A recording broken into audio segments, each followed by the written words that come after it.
સુરતની અંદર આપ નેતા અને પોલીસ વચ્ચે ફરી એક વખત બબાલ થઈ ગઈ છે। નમસ્કાર, હું છું મેહુલ ચૌહાણ અને MTV ગુજરાત ન્યૂઝમાં તમારું સ્વાગત છે। રાધે રાધે। વાત આજે એવી કરવાની છે કે જો ક્યાંક સ્કૂલનું ઉદ્ઘાટન થતું હોય તો ખુશીનો માહોલ હોય, પરંતુ આ જગ્યા ઉપર ઉદ્ઘાટન થાય છે પરંતુ આપ નેતાઓ વચ્ચે અને પોલીસ વચ્ચે બબાલ અત્યારે સર્જાતી આપણને દેખાય છે।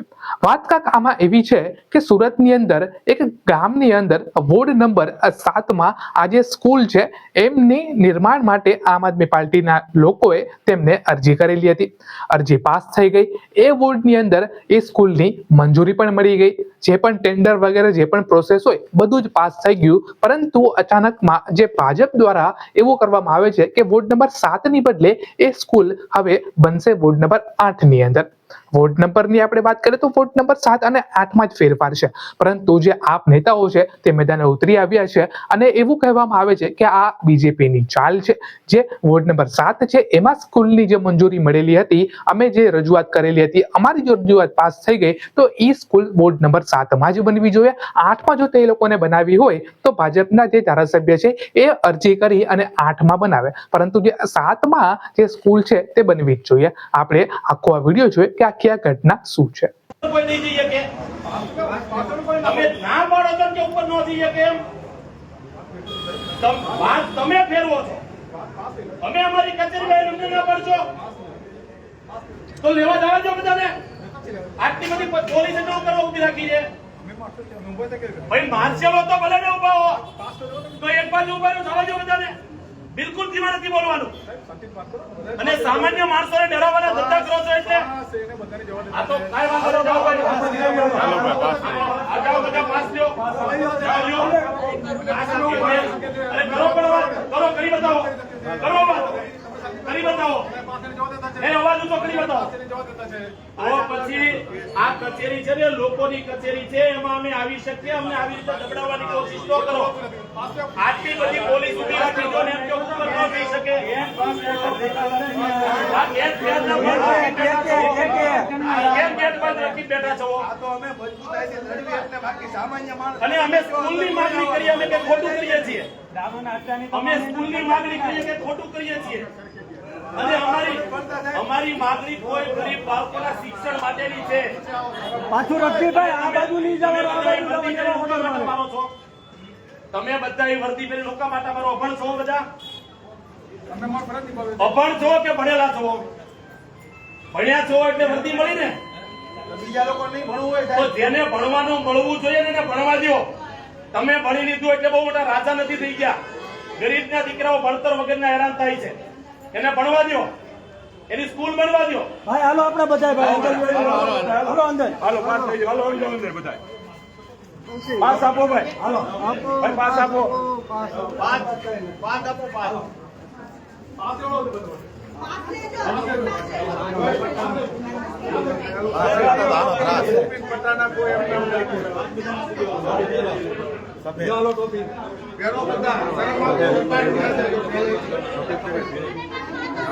થોડી હલ્दी છે।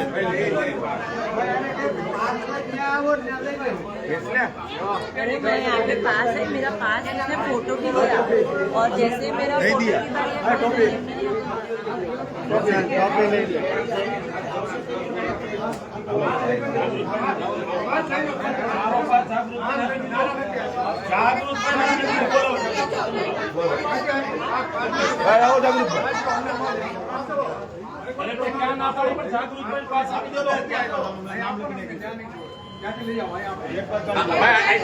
પાસ લઈ લો બધા, પાસ લઈ લો બધા, પાસ લઈ લો બધા, પાસ લઈ લેજો। હવે આ લોકો લાઈનમાં લાગવાનું કહેશે ને, લાઈન ત્યાં છે પાછળ। ઉભા રહેવાના પાસ લાવો, જે કોઈ પાસ પાસ લઈ લે,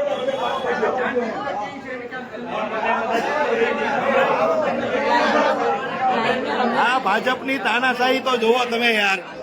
અને આવડા એમ કે છે કે ભાજપ આટલી મોટી પાર્ટી છે, નાની એવી હોપારી જેવી આમ આદમી પાર્ટી થી ભાજપ ડરે? હોપારી જેવડી પાર્ટી થી ડરે છે ભાજપ વાળા?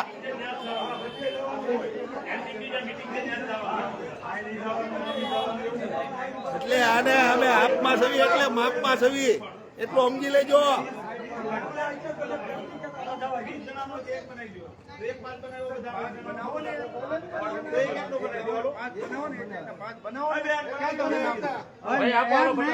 ઈ ભૂખ લઈને જ ત્યાં વહી જાવ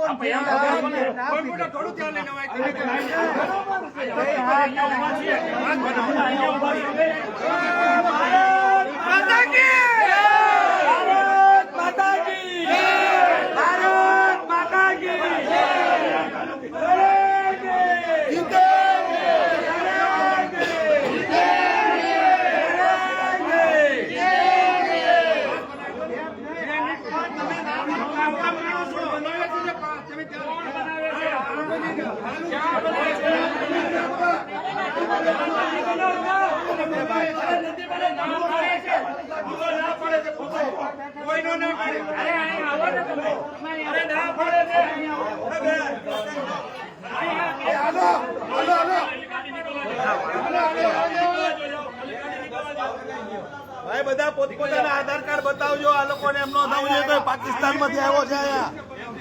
પણ અજાણ્યા માણસોના પાસ બનાવવાનો આ દેશના આ શહેરના છે અમારા પાસ ન હોય. અને અમે પણ હું આદેશ આવા આદેશ ન હોય. આવા આદેશ હોય એ જલ્દી બનાવો, પાસ કરાવો.